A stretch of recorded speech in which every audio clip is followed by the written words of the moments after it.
Então tem algumas experiências pelas quais eu passei.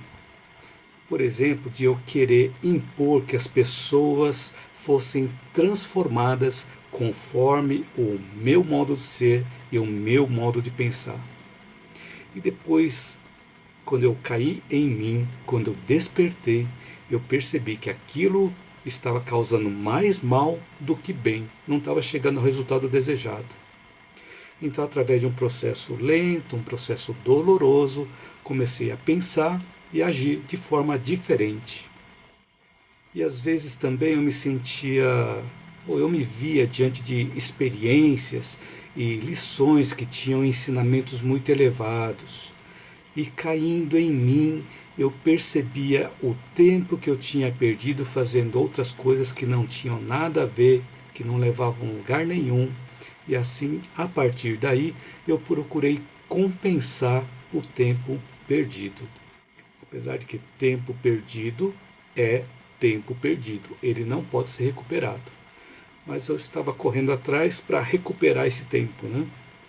Buscar mais conhecimentos o mais rápido possível e aplicar também na minha vida esses conhecimentos, porque o conhecimento sem a prática ele não tem função nenhuma, não tem aplicabilidade, não serve para nada. É importante a gente adquirir o conhecimento e colocar na prática no nosso dia a dia. E também, diante de algumas crenças limitantes, eu ficava paralisado para realizar minhas ações. Mas caindo em mim, eu comecei a busca por novos conhecimentos. E no decorrer da minha vida passei por vários outros despertares e continuo tendo ainda vários despertares na minha vida.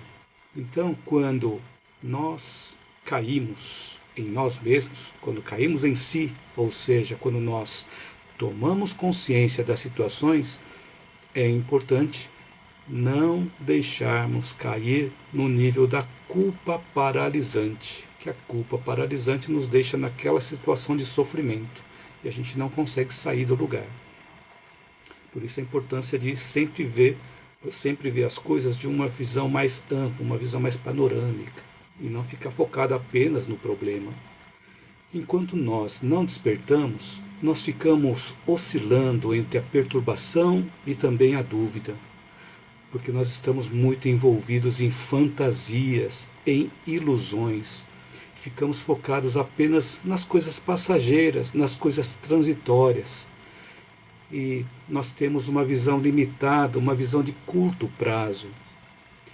E o que acontece nessas situações de visão a curto prazo é que nós ficamos presos a coisas que nos trazem alegrias. Olha só que interessante, porque aquelas coisas que nós vemos a curto prazo nos trazem alegrias e também nos prendem naquelas situações. Tudo isso para que o nosso interesse seja satisfeito de forma mais rápida e imediata possível. E aí nós temos uma sensação de paz, uma sensação de bem-estar, mas todas elas são passageiras. Mas mesmo assim, ainda nos induz a continuarmos seguindo esse caminho ilusório, porque ainda não conhecemos outros meios. E esses outros meios que nós não conhecemos são nossos pontos cegos. Ponto cego, por exemplo, quando nós estamos dirigindo um carro, tem uma região do retrovisor que nós enxergamos a parte de trás, mas nós não conseguimos enxergar toda a parte traseira. Então existem alguns pontos cegos. Por exemplo, em alguns cavalos são colocados alguns limitadores de visão. E eles conseguem ver apenas para frente, então não conseguem ver o que está do lado. Então os pontos cegos são aqueles pontos que nós não conseguimos enxergar. Então eu falei que nós normalmente seguimos um caminho ilusório porque nós não conhecemos outros meios. E esses outros meios são os pontos cegos. Então alguma crença limitante pode fazer com que nós não olhemos para algo que pareça perigoso, algo que nós temos medo, sem ao menos conhecer mais sobre aquilo que nós achamos perigoso. ou que nós não devemos entrar em contato com algo que possa nos comprometer, ou que nos coloque em contradição com as nossas crenças. Enfim, pode ser algo que nos obrigue a nós nos confrontarmos conosco mesmos.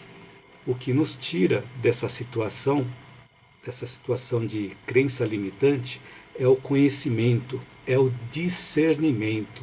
E para que isso aconteça, nós precisamos envolver a nossa razão, a nossa consciência.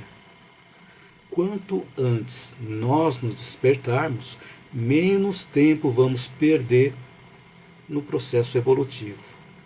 E aí nós vamos deixar de ser aquele aluno repetente, que fica repetindo as mesmas lições várias vezes até aprender. Então, quando os nossos sofrimentos parecem se repetir, a vida está nos dizendo que nós estamos sendo repetentes na mesma lição e temos algo que nós precisamos aprender.